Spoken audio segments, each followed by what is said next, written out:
Assalamualaikum warahmatullahi wabarakatuh. Ini ada satu diskusi yang menarik ya. Beberapa hari yang lalu, 2 minggu yang lalu atau 10 hari yang lalu saya sudah lihat ya. Di Keep Talking, subscribernya 177.000 dan yang nonton ini luar biasa nih. 1,2 juta views ya, 13 hari. Kita pengen tahu ya, kita fokus ke Anies dulu ya. Bagaimana serpihan-serpihan pikiran Anies Baswedan tentang politik ya. Ini tuan rumahnya adalah Ayub Saifullah Fattah. Ini rupanya ini program yang digarap oleh gagasan Rocky Gerung dan diimplementasikan oleh podcastnya Ayub Saifullah Fattah, dan nanti sebelah kiri yang diupdate oleh Rocky Gerung adalah Anies ya dengan Ayub, dan sementara yang paling kanan adalah Sukidi. Sukidi itu seorang kolumnis yang dulu sering saya lihat ya, tulisan-tulisannya waktu saya jadi mahasiswa, saya baca di Kompas itu dulu waktu masih mahasiswa. Kita lihat apa yang diucapkan oleh siapa ini?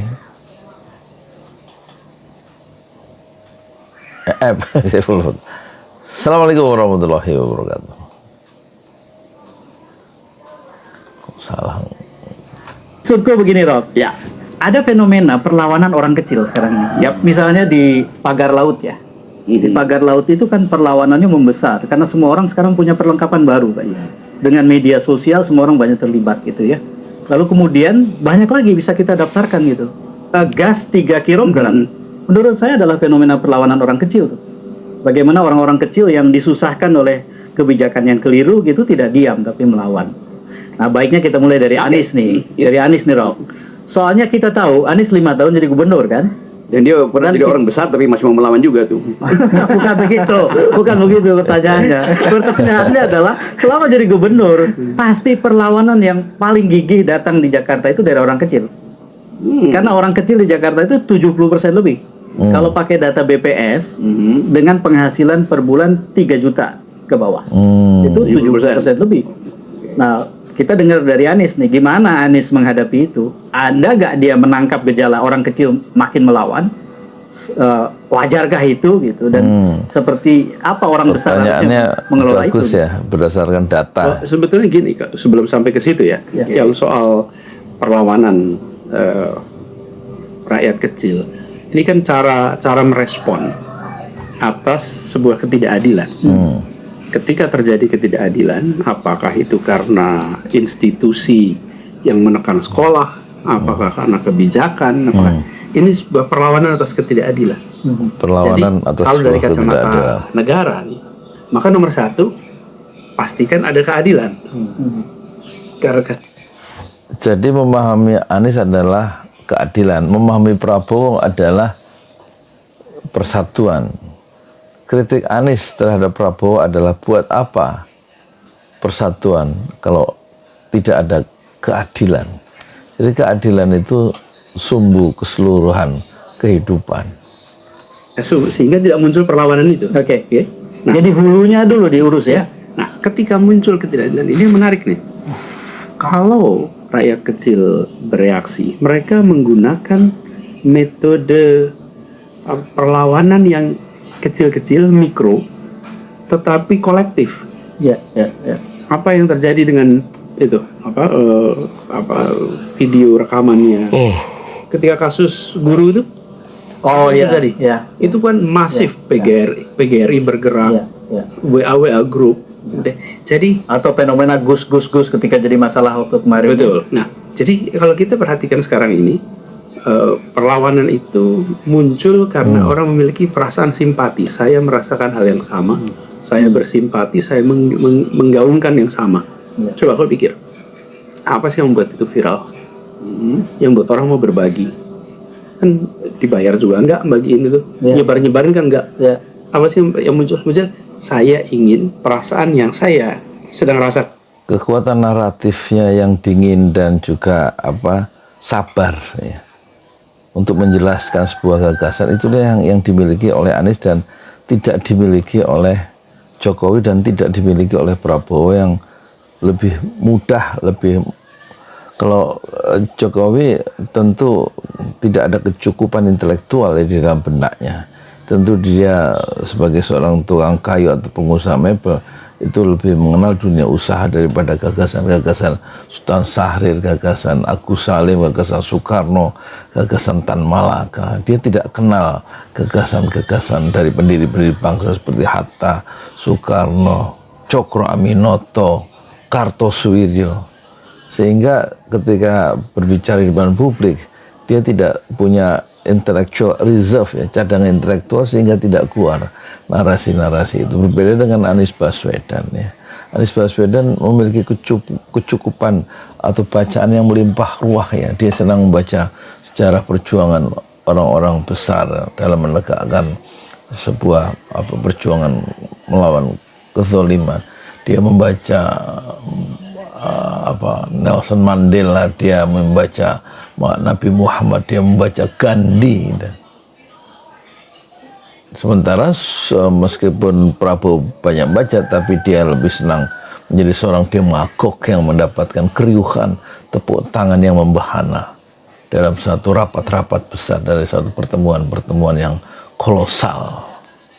Tapi dalam forum-forum FGD atau forum diskusi, tampaknya Prabowo akan mengalami kesulitan, dan kesulitan atau masalah Prabowo dan Jokowi itu diatasi dengan sempurna oleh Anies Baswedan. Katakan ini dirasakan juga sama orang lain yang saya kirimin. App nih, kalau kita terima sesuatu, saya mau kirim ke siapa? Kirim ke Rocky, kirim ke App, atau kirim ke Sukidi. Oke? Saya akan kirim sesuai dengan yang orang yang kira-kira nyambung dengan perasaan saya nih. Saya nggak akan kirim kepada orang yang kira-kira nggak nyambung. Nah, peristiwa-peristiwa seperti ini, itu peristiwa yang ketika dikirim kemana-mana itu nyambung semua orang. Jadi kemudian menjadi simpati kolektif. Nah, waktu kita di Jakarta, saya pernah melihat situasi yang terjadi justru ketika kami masuk, pada saat masyarakat di bawah itu tegang dengan soal penggusuran. Pada saat itu. Jadi ketika kita mulai, itu justru mulai dengan memanusiakan. Jadi situasinya agak berbalik deh. Kalau kita hadapin dulu. Ketika yang kecil dapat perhatian, maka yang tengah dan yang besar akan lebih rileks. Tapi kalau yang dapat perhatian itu yang tengah dan yang atas, yang kecil nggak diperhatikan, ini utilitarian aja masuk di sini. Utilitarian masuk nih. Kalau kita ngomong yang paling itu apa? kecil itu dapat perhatian, yang lain akan bisa utilitarian. Akhirnya yang kita lihat fenomenanya justru seringkali yang paling bawah ini yang paling nggak dapat perhatian. Ya, seperti tata niaga gas LPG 3 kg yang dikorbankan kan jejaring tata niaga paling bawah, yang keuntungannya itu paling kecil, yang sebetulnya mereka yang langsung mendekatkan gas LPG ke rumah-rumah, ke setiap orang itu rumah tangga. Dan jangan lupa, setiap kali kita bikin sesuatu itu apa kebijakan apapun ya, misalnya gini, kita putuskan untuk membangun jalan tol misalnya. Oke, jalan tol dibangun, bagus, jalan tol itu dibangun Jakarta sampai Surabaya misalnya tol. Yang harus kita ingat bukan hanya siapa yang dapat keuntungan dari jalan tol itu dibangun. Yang negara harus pikirkan lah siapa yang dirugikan dari jalan tol itu dibangun. Oke, jadi bukan hanya entry strategi. Entry strategi itu kan kita bikin jalan tol, gimana caranya orang bisa menggunakan dengan baik, biayanya berapa. Tapi harus ada exit strategi. Untuk siapa? Untuk mereka yang akan kehilangan kehidupan gara-gara jalan tol. Nih, seluruh warung Pantura, seluruh bengkel Pantura, seluruh hotel Pantura, seluruh UMKM Pantura, itu mereka akan kehilangan. Yang namanya policy makers itu nggak boleh hanya mikirin tentang entry. Ini yang baru ini penting, sebentar. Yang lama ini harus ada exit. Nah, jadi ketika kita bikin kebijakan misalnya, gas yang akan kita lakukan with ABCD, ingat, ini akan ada losing party. Akan ada pihak yang kehilangan. Yang kehilangan ini harus ada exit strategi. Apalagi regulasinya dibuat tanpa mitigasi. Konyol emang. Dan kan mesti kita hitung sesuatu yang direncanakan secara massal pasti di dalamnya akan ada kekacauan itu. Mestinya dari awal kekacauan itu dulu yang dibayangkan. Itu sama seperti Exit waktu strategi. Perang Dunia Kedua, Amerika berhitung ini kalau Eisenhower Plan dibikin itu Eropa pasti hancur. Karena itu disiapkan dulu Marshall Plan-nya. Kan begitu kan. Jadi pasti akan ada rekonstruksi itu. Tapi saya akan balik nanti situ. Saya mau gali dulu. Kan kita lihat bahwa potensi kemarahan publik itu ada tuh. Kan kita mesti lembagakan itu supaya dia jadi energi untuk menghasilkan perubahan. Nah kalau misalnya kita anggap bahwa ya Indonesia Bedanya Rocky dengan bedanya Rocky dengan Anies adalah kekuatan Rocky tentu pada refleksinya yang sangat kuat, dan kesamaan dengan Anies itu kekuatan naratifnya, kemampuan menjelaskan itu begitu sophisticated ya, baik Rocky maupun Anies, karena adanya reference of theories yang kaya raya, karena bacaan buku di masa lalu atau aktivisme yang mereka geluti, baik Rocky di LBH dan Anies di mana itu di organisasi mahasiswa, dan sentuhan-sentuhan terhadap persoalan-persoalan masyarakat sejak muda ditambah oleh bacaan-bacaan dari pendiri-pendiri bangsa itu menjadikan sosok Rocky yang sekarang, dan dia tidak muncul tiba-tiba karena persiapan yang lama ya, sebagaimana juga Anies Baswedan melakukan proses penjelajahan intelektual yang lama dan benturan-benturan mimpi-mimpi dan bagaimana membentuk Indonesia modern ke depan itu menjadi bayangan yang tidak ada dalam pikiran dari Jokowi. Mungkin ada dalam Prabowo, tapi Prabowo sekarang sudah tersandera oleh Jokowi dan oligarki, sehingga narasi yang naratif dan bernas tentang Indonesia ke depan itu lebih bersifat global dan demagogi dan tidak ditata. Mungkin tidak ada semacam exit strategi bahasa dari Anies Baswedan. Ya mungkin dan antara sebuah lembaga badan pengelola investasi yang besar, tetapi kekacauan yang akan ditimbulkan semacam kebocoran yang mungkin tidak diantisipasi itu menjadikan kapal dan antara akan bocor dan tenggelam dalam sejarah politik Indonesia modern. Syah udah masuk pada semacam tahap kemarahan kelas itu tak bisa tercegah lagi tuh. Jadi gimana kalau kemarahan kelas itu yang bawa ini kemudian disiram oleh bensin etnisitas, bensin rasis, bensin agama, kan itu yang ingin kita hindari, bahwa antagonisme itu akan berlanjut pasti itu. Tapi kita mau lihat prediksi kira-kira pengalaman Anies itu kan ketika Anies bukan berkuasa tapi memerintah Jakarta, kan yang berkuasa yang lain pada waktu itu.